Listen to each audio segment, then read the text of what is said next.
I'm Harjit, group number 1 from data visualization, BDAT 1006. Our final project was wildfires impact in Canada. So I will start with the introduction from the story point 1, which is about change over time. This story point looks at wildfire burned area in Canada over time, showing both long-term and yearly changes as well as the regional distribution in the worst year. Over the decades, Northwest Territories, Manitoba, and Quebec frequently have the largest burned areas.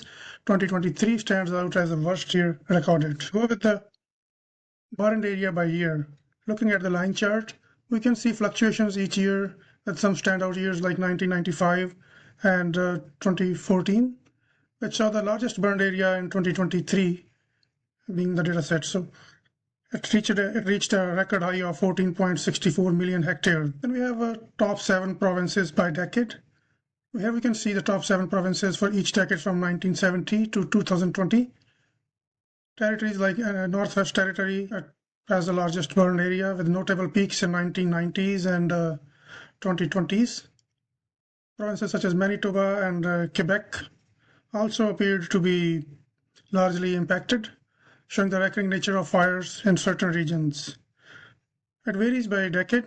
It shows significant surges in certain periods. Now we can show the map of 2023. This map highlights the provinces most affected in 2023. Quebec had the largest burned area that year, followed by the Northwest Territories and British Columbia as well. This emphasizes how severe and widespread the 2023 wildfires were. Overall, this visualization shows the persistent nature of wildfires in Canada, with certain provinces facing recurring large burns and recent years showing worrying peaks. My second story point is about contrast. Shows us which provinces experience the greatest and the least wildfire impact compared to the national total.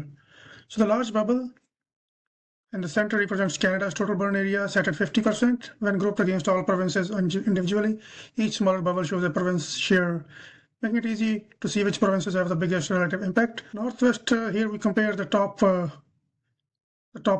We compare the top 5 provinces by total burned area. Northwest Territories leads over with over 28 million hectares burned, followed by Saskatchewan and Quebec. These few provinces account for a significant portion of Canada's wildfire damage. These are the bottom 5 provinces, tell a very different story. PEI, Prince Edward Island, as being the very minimal, like 21 hectares. Nunavut and Nova Scotia show very small burns area in comparison. Newfoundland is the highest from the top bottom. So this contrast it shows the significant difference between the top 5 and the bottom 5. So this contrast shows that wildfire management efforts may need to be more targeted, focusing resources where the majority of the damage occurs. Thank you. Hello everyone, my name is Hrishi and today I'm presenting my story points on Canadian forest fires using the NBAC dataset ranging from 1972 to 2024. This is a group project on wildlife trends, preventions, and impacts. So my first story point is a contrast storytelling type between human versus naturally occurring forest fires. And the first bar chart on the left reveals that the huge difference between human caused and the 9 million versus 99 million and 18 million undetermined. So if we go on the right side, the stacked bar by province shows that Northwestern Territories and British Columbia, these are the provinces where natural burns dominate, while human fires are more spread out. So the lines are at the bottom contrast trends. It shows a spike dramatically in after around 2023, while human-induced wildfires declined. Coming to my second story point, the natural fire burned area by province over time, using chains over time style of storytelling. You can see that the burns spike in the 1970s, building to the peaks in the 1980s and 90s, and then escalating post 2010. So the third story point is a animated map of natural fire ranging from 1970 to 2024. We can play with it to watch the colors. The color intensity actually shows the total area burned by state. Early years show scattered activities, but by around 2020s, Western provinces and Yukon and Alberta. So the key insight here, um, geographic hotspots are migrating northward in the recent days, like after 2020. So probably due to global warming temperatures. So this visualization makes the progression tangible, answering the certain regions face higher risks now. So the fourth story point explains preventive strategies and is using factors storytelling type. The pie chart shows causes, natural, human, and undetermined. As we can see, natural dominates more than 50%. And if the top line charts tracks human caused decline, dropping post 1990s, right? The bottom chart annotates milestones. It shows that the Fire Smart Canada in 2003, the National Fire Strategy in 2005, the CIFFC plans in 2022. These factors, including education, bans, and fuel management, have cut human burns by 80% in some decades, proving effective against preventative ignitions. So, in summary, wildfires are intensifying due to natural factors, but human prevention works. Thank you for watching. Hi, this chat is I made from 1972 to today. Canada's wildfire story show big change and more danger in recent years. In early years, fire were few, often less than 1,000 a year, with some peak like 1975, where there were over 1,500 fires. But from the 1990s, the numbers start to be rise. By 2000 years, wildfire often happened more than before, and the past 10 years and the past 10 years have been especially bad. In 2015, 2023, and 2024, where we saw record very high, with 2023 reaching about 2,200 fires.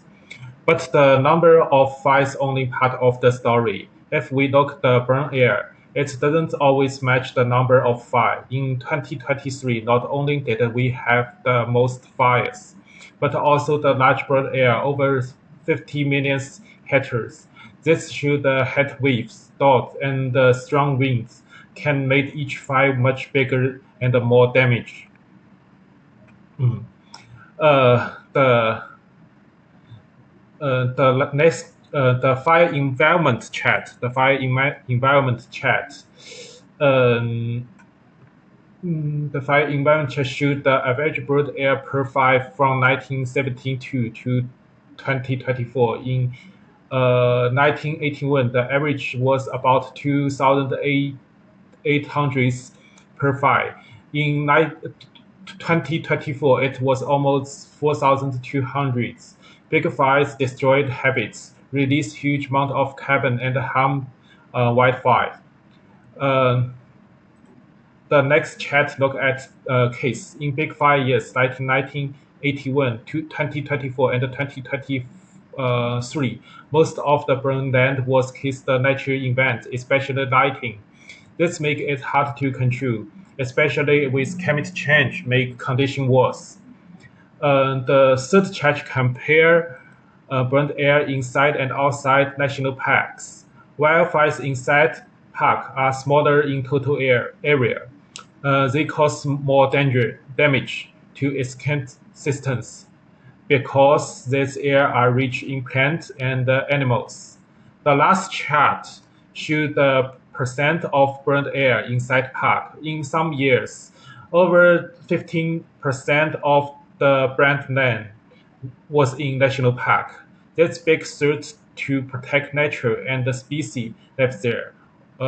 Actually, this is the chat I made to describe my story. Thank you.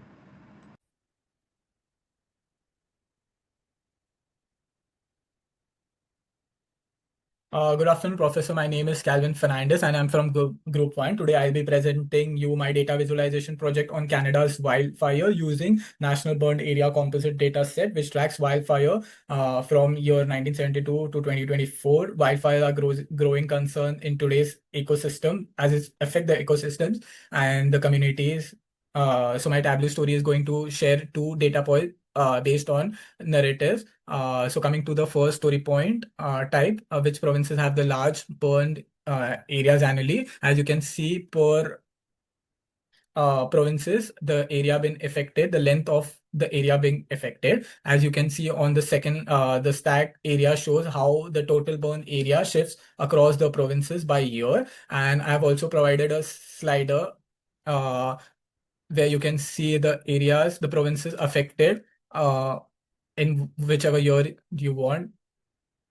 The third, we come on the bar chart, which shows the rank of the top 10 provinces, which was affected the highest to the lowest. First is the Northern Western Territories, and the lowest being the New Brunswick. Then you come on the second story, which shows the wildfire overlap with the population or infrastructure. As you can see, the darker portion is affected more, and it gives the average of population which has been affected in each provinces. The second is the heat map, which shows you the population where the normalization method is used. As you can see, the size of the square is basically the length of the area province, and the number of population is given, and the color coding shows the highest number of area which has been affected more. Then you come on third on the bar graph, which shows the Northwestern Territories, Quebec, Saskatchewan has been the highest value, where the PE has the lowest. Larger forest region are been affected more, as you can see also in the legend. So basically, these are my charts which I have used it for the story. As you can see, heat map. So this visualization provides us insight, data-driven insight, and we can take strategies to prevent the wildfire according to this. Thank you so much. Good morning, everyone. Today I'll be giving a brief overview of the recent and historical wildfire trends in Canada, where the hotspots are and which provinces are most affected.